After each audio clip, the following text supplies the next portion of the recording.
समाज में बैठे हुए व्यक्ति कैसे मौज मस्ती करेंगे और कैसे तरंगों में अपना जीवन बिताएंगे, उसके लिए सामवेद की व्यवस्था की गियगजाल अंसारी गाजीपुर सांसद अफजाल अंसारी का पीएम विश्वकर्मा योजना पर तंज विश्वकर्मा समाज के द्वारा आयोजित विशाल सार्वजनिक विश्वकर्मा पूजन उत्सव समारोह में हुए थे शामिल।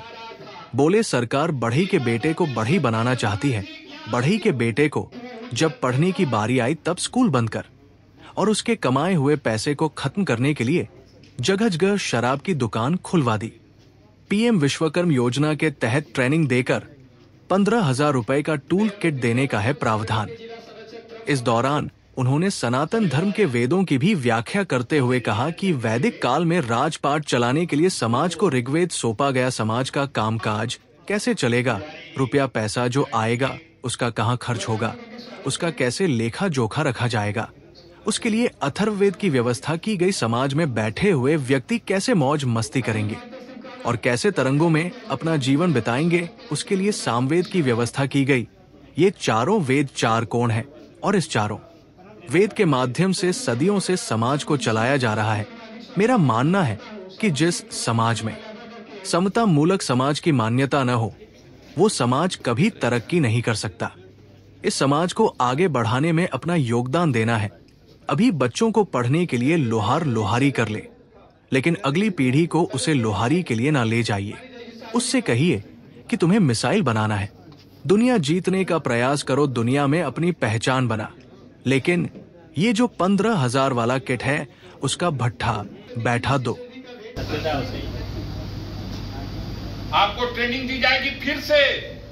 इस समाज को हमारी भारत सरकार ने, हमारे देश के प्रधानमंत्री नरेंद्र मोदी जी ने विश्वकर्मा समाज के लिए भगवान विश्वकर्मा के नाम के साथ पीएम आगे जोड़ दिया गया, यानी प्रधानमंत्री विश्वकर्मा योजना के अंतर्गत आपके बच्चों को ट्रेनिंग करने के लिए आपको रजिस्ट्रेशन कराना होगा। उसमें आधार कार्ड और क्या क्या लगेगा दीजिए। उसके बाद उसकी ट्रेनिंग होगी और उसको 15,000 रुपए का एक टूल किट, पुराना दादा बाबा वाले जमाने वाला, वो दे दिया जाएगा और प्रशिक्षित किया जाएगा कि देखो जो थे वहीं आओ। बात समझ में आ रही है? और इस दिशा में आगे बढ़ो तो 3 लाख रुपया ऋण भी दिया जाएगा बिना जमानतदार के। भगवान जाने ये समाज कितना स्वीकार करेगा। मैंने तो उस मीटिंग में इसको अस्वीकार किया। कोई नहीं स्वीकार किया है। ये आज भी ये लोग चाहते हैं कि बढ़ई का बेटा बढ़ई रहे।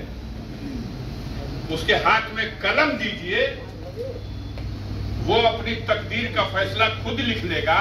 इस सवाल पर तो स्कूल बंद किया जा रहा है और अपनी कमाई का पैसा नशा करके सड़क पर डंगरा जाए, इसके लिए दारूखाना खोला जा रहा है। और उन कामगार लोगों को, कमेरों को फिर से याद दिलाने के लिए बड़ी जिम्मेदारी है समाज के प्रति आपकी।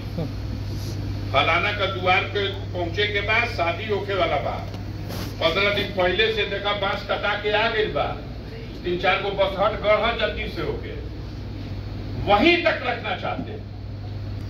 आपको या आपके पूर्वजों के हाथ में वो तरीका दिया गया, वो नियम दिया गया, जिस रास्ते पे आपको चलना था।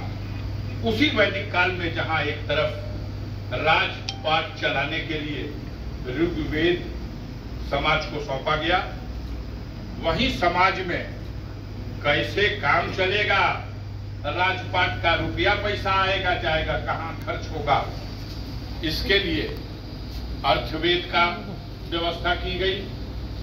समाज में बैठे हुए लोग कैसे मौज मस्ती करेंगे, कैसे तरंगों में अपना जीवन बिताएंगे, उसके लिए सामवेद की व्यवस्था की गई। यह चारों वेद 4 गुण हैं इसमें, और उस चारों वेदों के माध्यम से समाज को सजा के, समझा के और सदियों से चलाया जा रहा है। मेरा मानना है कि जिस समाज में समता मूलक समाज समाज की कल्पना न हो, वो समाज कभी तरक्की नहीं कर सकता। और अपना योगदान देना है और अपने बच्चों को, ठीक है उनको पढ़ाने के लिए अभी लोहार लोहारी कर ले, लेकिन अपनी अगली पीढ़ी को उस लोहार को लोहारी के लिए मत ले जाइए, उससे कहिए कि बेटा मिसाइल बनाओ। साइंस और टेक्नोलॉजी के रास्ते से दुनिया को जीतने का प्रयास करो, दुनिया को की पहचान बनाओ। और ये जो 15,000 वाला किट है, हथौड़ी, आरी, कोई नहीं स्वीकार किया है। इसकी घंटा बजा दो। बहुत बहुत धन्यवाद। बोले भगवान।